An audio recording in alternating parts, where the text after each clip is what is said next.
children. Welcome to biology class. The last class we discussed the muscular tissue. Let me brief out that and then we'll start another tissue called as nervous tissue. Okay, let's come to the muscular tissue. The muscular tissue has elongated cells and these cells are called as muscle fibers. Okay, what these muscle fibers will do means they'll contract and they relax because of that particular action and the moment it will be takes place. Mostly, and these muscle cells, and they have the protein, the special protein. The special protein is called as a contractile protein. With the help of this contractile protein, they contract and then they relax. Okay? Yes. So there are three types of the muscle tissues. The first one is striated muscles, and the second type striated muscle, second is an unstriated muscle, and third type of muscular tissue is an cardiac muscles. So this particular the topic is an important for the long answers question. They used to ask differentiate the tissues like striated and unstriated and the cardiac muscles. Okay, very simple with children. You have to keep in your mind. You can write the 6 or 7 points based on with the side headings. What is the shape of this particular tissue? Second point is where they are present and whether they are branched or than unbranched. And we have to write about the nucleus, whether they have the uninucleated or many nucleus or binucleated, like that. Okay, yes. Next one, we have to write the shape of that nucleus. The muscle tissue, whether they are cylindrical, short or the long. Okay, yes. So based on their structure and based on their location and what type of actions they will do. That is another the side heading, fifth one. The actions, whether they'll do the involuntary actions or then voluntary actions. Okay, yes. So and next one we can also we have to write about where they are present or where they are located. Okay, the location of these muscles you have to write. So if you write all these short answers that essay side headings and the essay, it will be clear. Okay, if you study in the differences way, and it is very easy for you to remember also. Okay, yes. The first step of the muscular tissue is striated muscular tissue. Okay, yes. So where this particular tissue is located? Where it is located means it's present in limbs. Limbs are nothing but we'll call it as a hands and legs. This particular tissue is present. Okay, yes. So the next one, what is the other name for this particular muscular tissue? Muscular tissue, the striated muscular tissue is also called as skeletal muscular tissue, and it is also called as voluntary muscular tissue, and it's also known as striated muscular tissue. Three I said. Okay. First one is what? It's also called as skeletal muscle tissue. Why this is called as skeletal muscle tissue means the striated muscles are very closely attached to the bones. So that's the reason they're given as a skeletal muscular tissue. Okay. Yes. And this tissue is also called as voluntary muscular tissue. Voluntary muscular tissue. Why this is called as a voluntary muscular tissue? Okay, yes, let me explain about the voluntary actions. Muscles, they used to show two types of actions. One is an involuntary action and second type of actions are voluntary actions. Okay, whereas coming to the voluntary actions, in name itself it is a voluntary. Volunteers. See, for example, whenever the celebrations are going on in our school, we used to ask who want to act like as a volunteers. There is no compulsion that everyone should act like as a volunteer. We need only the few volunteers. That also according to their wish only. Okay? Yes. Voluntary means they want their will of their conscience. Will of their conscience, they'll come out and they will do that. Okay, and exactly in the same way, and these actions also according to our will. According to, for example, while I'm teaching, if I want to use my hand, just I will use. Okay, if I don't want, just I'll hold like this. Okay, that type of an actions we'll call it as an voluntary actions. If I want to turn this side, just I will turn it. Otherwise, I don't want. Okay, yes. So with our conscious, and if the actions are taking place, and these actions are called as an voluntary actions, we can say that. Okay, as these muscles are present in the limbs are nothing but hands and the legs. If you want to move your hand, we'll move it. If you want to walk, you'll walk. Otherwise, you'll stand like that. Okay, all these actions are called as voluntary actions.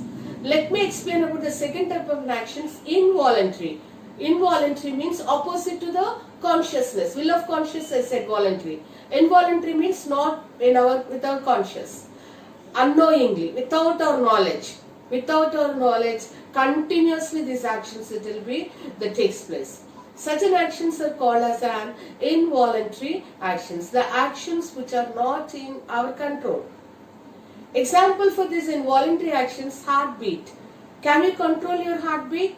We can't. We cannot control your heartbeat. If you try to control it, you will be in the heaven. That's it. Okay, we cannot control this type of actions. There is a movement in your eye. That is an iris, the black one. So we cannot control that.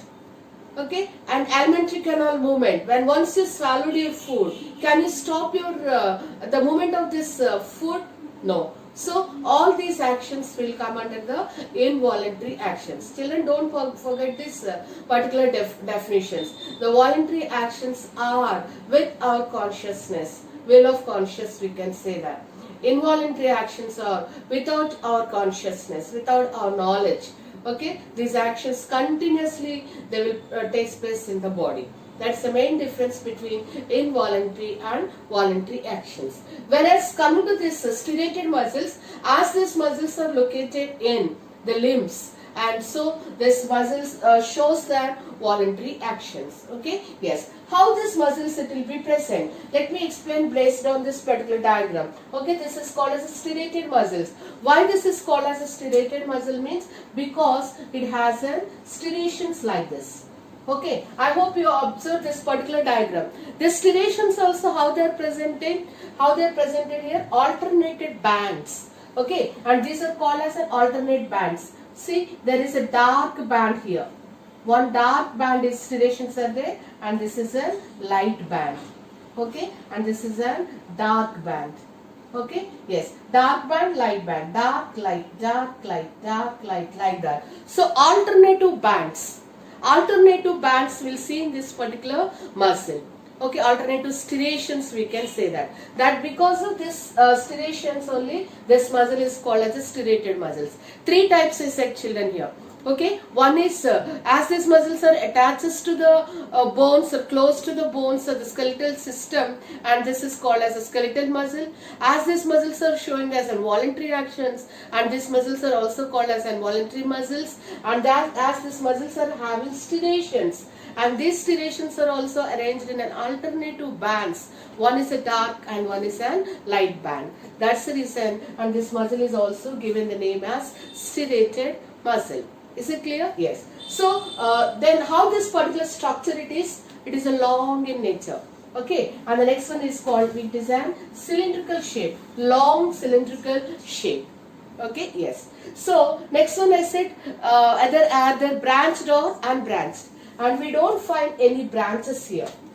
See, if you find this particular muscle, this is connected to another. This is a branched muscle. Okay, if you see this particular muscle, there are no branches. That is the difference between these three muscles. Whereas coming to these striated muscles, they are unbranched muscles. Okay, yes. Next point we have to discuss about the nucleus. Okay, yes. Many nuclei will be present. Yes, so many nuclei, multinucleated we can say that. So all these are the nucleus, and we can say that they are multinucleated muscles. Okay, yes. One more point we have to write here. Where this multinucleated muscles are present means, nucleus is present means it is present in the peripheral regions. Okay, peripheral, and in the sense very the surface, the close to the surface levels, and this nuclei will be present. Okay, children, that's it about striated muscles. Let me brief out once again. Because of the striations, it is called as striated muscles. As close to the bone or the skeletal system, they are called as skeletal muscles. As they are doing involuntary actions, and these muscles are called as involuntary muscles. They are unbranched. We don't find any unbranches. and there are many nuclei. Okay, multinucleated we can say. Okay, the shape is cylindrical and then long. And where they're located? They're located in limbs. Where the nucleus is located? Nucleus is located in peripheral region. Is it clear? So like that you have to write this particular muscle. Second type of muscular tissue is unstriated muscles. Unstriated. In name itself it is given there are no striations. Okay, there are no striation, and this muscle is also called as a smooth muscle. Only one name is given for this unstriated muscle. There are no striations. That's why, see, this is the smooth muscle we can say. Did you find any striation here? There are no striations. So that's the reason it is called as an unstriated muscle. Okay, yes. What is the shape of this unstriated muscle? The spindle shaped structures. Okay, yes. They are spindle shaped. Can you see the branch here? No. So that's why we can say that they are unbranched. Okay, yes. Where the nucleus is there? How many nucleus is there for each muscle? Only we will find only one nuclei. That's the reason we can say they are uninucleated. And where this nucleus is located? It is located in the center. Here it is a multinucleated and it's located in the peripheral region, and here it is uninucleated and it is located centrally. Okay, yes, it's like I said, it has a tapering ends. See, these ends we can call it as a tapering ends. Pointed ends. Tapering in the sense they have a pointed ends, centrally located nucleus, and without the muscles. That's the reason it is called as a smooth muscles. Okay, yes. Where the smooth muscles will be present? Where they are present means, as these are, all these muscles, they show an involuntary actions. I said that involuntary actions. This you can write where they will be present now. You know that. Involuntary actions means what I said, they are not in our control. Where the actions are without our knowledge taking place, that particular actions we'll call it as involuntary action. We can list out many. Alimentary canal, these muscles will be present. Iris of eye, these muscles present. Blood vessels, they are present. Okay, yes. And we can also say that in the heart also, these muscles are present, involuntary action. But whereas coming to this heart muscles, they have the separate muscles that we'll call it as in cardiac muscles will be present. Okay, yes. So where these muscles are present means, children, you write iris, ureters present in the kidneys. Okay, there are a pair of tubular structures are present. They are called as an ureters. So urine it will also passes without our the knowledge. Okay, yes. Iris, ureters, bronchi. When the air goes inside, without our knowledge, it flow.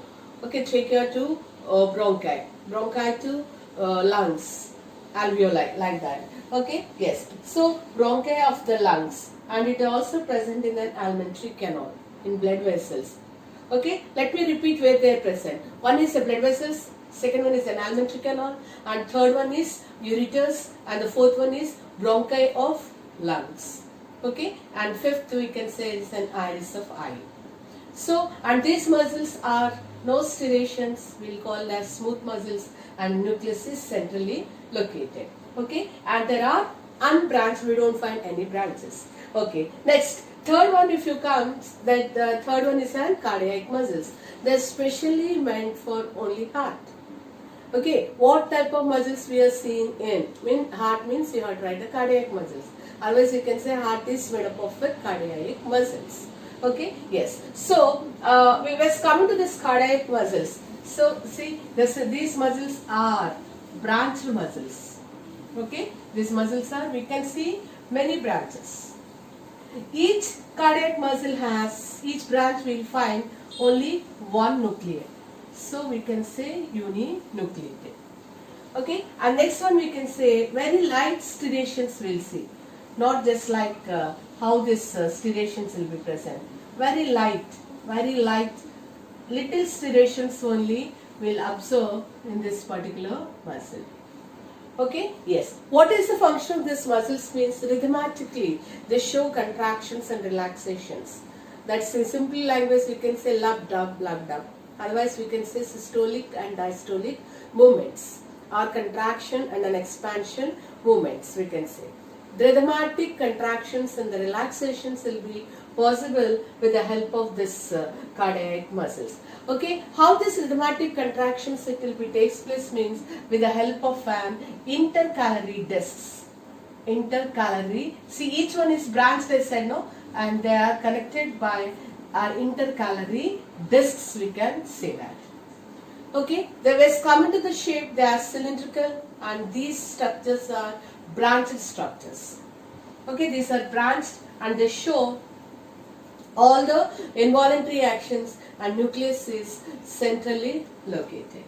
Okay, yes, that's it about the cardiac muscles, and that's about the muscular tissue. Okay, children, yes, let me explain the last tissue, that is a nervous tissue. Okay, let's come into this nervous tissue. What this nervous tissue will do, how it will be works out. The main function of the nervous tissue is it receives the information. Okay, after receiving the information, it analyzes the information. After analyzing information, it interprets. After interpretation, and it transmits the information in the form of an electrical potential 0.05 volts. The information it will be reaches to the nerves or through the muscles, and then it shows the action according to the stimuli. Okay, stimuli is an outside, and we have to show the response according to that particular thing. Okay, yes. So this is the main. That means we can say that it's just like as a telephone exchange. How the telephone exchange it will be receives the different sorts of the information, and they transmit that particular information into their own code language, and then they'll interpret, and finally they pass the information. Okay, the nerves it will be the wires will be act like as a nerves here. Okay, and let's come to the nervous system. A nervous system has main the three regions: the brain, spinal cord, and the nerve.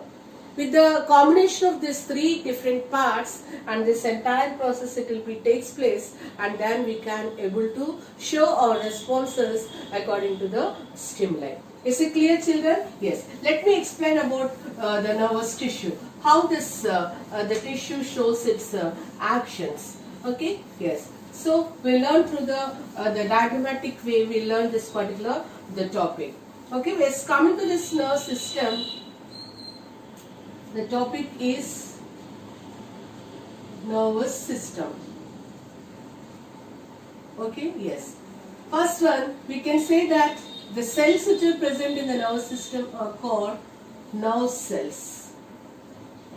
Okay. And we can also say that it is a neuron, nerve cell and neuron. Okay, there are three parts we'll see in the nervous system.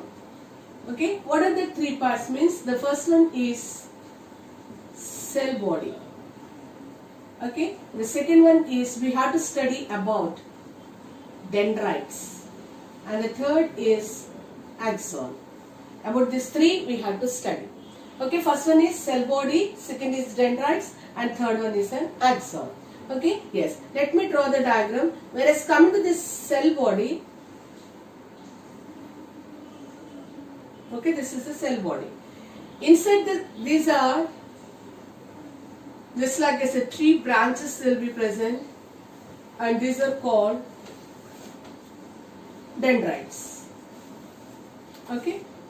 Inside this is a cell body, cell body. Children, while you are drawing the diagram, you have to label all the parts to one side only. And these are dendrites. Okay, yes. So now the third part we'll see that's an axon. It is a long and unbranched, we can say that. Long and an unbranched structure. Yes. This is an axon.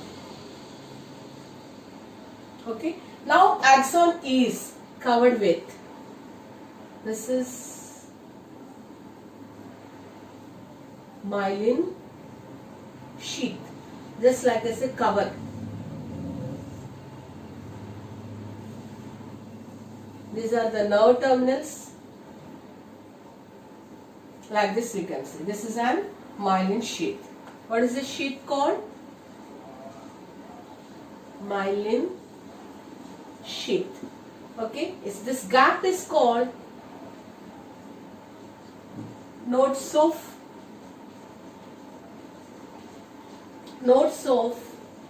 Ranvier. Gap is known as nodes of Ranvier.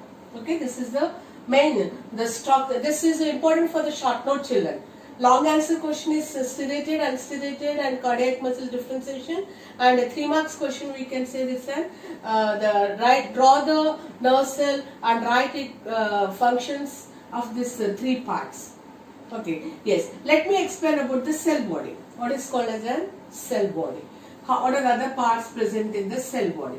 In cell body we can see there is a dark staining body. The dark staining body is called as nucleus. Okay, yes. If you go for the other names for the cell body, we can also call it as a cytone. Okay, in integrated topic we'll study very clear this. Okay, we can also call it as a cytone, and we also call this cell body is also known as perikaryon. Cytone and then perikaryon, and we can also say this soma. Cell body is also called as cytone, perikaryon, soma. The dark staining body present inside this full is called as cytoplasm. Okay, jelly, you know that. You studied already about the cytoplasm. It is a jelly content which is present inside the cell. Okay, yes, that's called as a cytoplasm. The dark staining body is nucleus. It is present inside the cytoplasm. Along inside the cytoplasm, and we can also see the granule-like structures. Okay, and these granules are called Nissl granules. What they called? They are called as Nissl granules. They are made up of the ribosomes. Children, I hope you know the function. The ribosomes are useful for synthesis of proteins. Okay, children, did you get my point? The cytoplasm has the granules. The granules are called as Nissl granules, and Nissl granules are made up of with ribosomes. The main function of the ribosomes is helps in protein synthesis. Got it? Okay. That's enough, children. That is about the cell body. Let's come to the next point, dendrites. How this dendrites looks. How the dendrites looks means they look like short. This is one more 2 marks question again. The difference between dendrites and axons we have right now. Dendrites are short. Okay. And these dendrites are, we can say that, branched. Dendrites are short and branched. See, many branches we can see. Okay, yes. Children, in our body, millions of the neurons will present like this. Okay, how each neuron gets an information means, okay, how it goes and information passes inside the cell body means through the dendrites. This is dendrites. The information reaches to cell body. From the cell body, the analyzed information goes to axon. From the axon, it goes to the nerve terminals, and from the nerve terminals, another nerve cell. Many are there, I said, no? Another nerve cell dendrites. From the dendrites, again, it reaches to other cell dendrites. Okay, in class 10th, we'll study very clear. There is a gap in between each dendrite like this, each nerve cell. Okay, this particular gap learned here also, this is called as a synapse. The gap which is present in between nerve cell to the nerve cell. That particular gap is called as an, in between nerve and muscular tissue is called as an neuromuscular gap, and in between nerve to the nerve we'll call it as an synapse, we can say that. Okay, yes. Through the dendrites, the information again passes to another nerve cell dendrite. From the dendrite, again it goes to cell body to axon, axon to continuously the information with a fraction of a second, it is distributed and supplied to all the nerve cells, and then according to that we will show the actions. Okay, yes. Whereas coming to these dendrites, they are short and they are branched and they pass the information to another nerve cell dendrites. Okay, is it clear? Dendrites to cell body. Next one. Let's come into the third part. Third part we can say that it is an axon.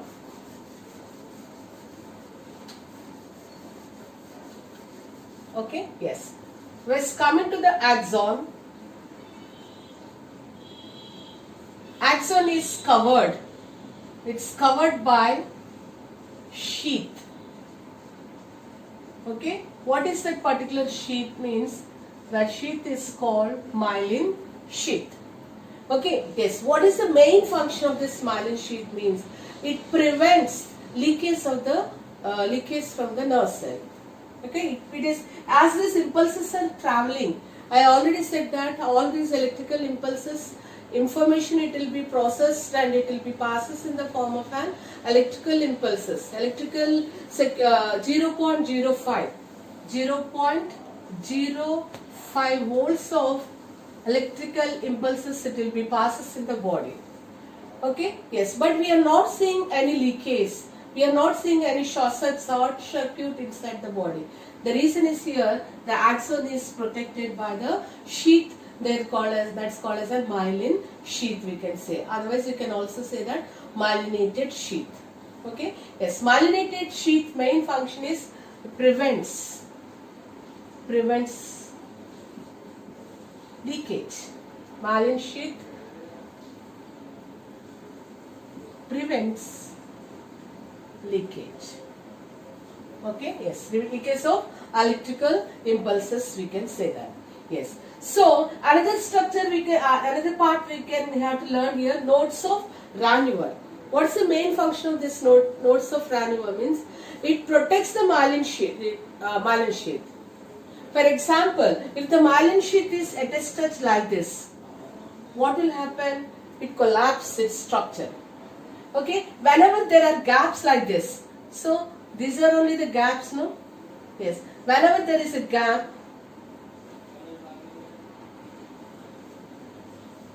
yes, whenever the sheet has gap like this, what will happen? There will be no collapse in here. Okay, the sheet gets protected with the help of this nodes of Ranvier. Okay, let me explain how you can compare this myelin sheath with a general example. Whenever the people are constructing the huge buildings nowadays, and of course nowadays they are keeping with aluminum sheet and sheet, but olden days they used to cover the entire building with a polythene sheet. Okay, if you observe that an entire polythene sheet like this, we used to see the holes. We see the holes like this. Whenever there are holes, when the air blows, what will happen? The air passes through that and it will withstand its structure. If there are no holes, we can see as many pieces it will be torn off or tear off, we can say that. Okay, to withstand, for example, leave about the buildings and all, as they're keeping the big holdings. On the holdings we can see the corners, there are small circular holes we can see. Why they're keeping that? To withstand its structure. Exactly like that, when the myelin sheath is attached like this, it cannot hold its structure. That's the reason it has a nodes of Ranvier. Okay, children? Yes. In higher classes we'll study. Again, the axons are two types of an axons.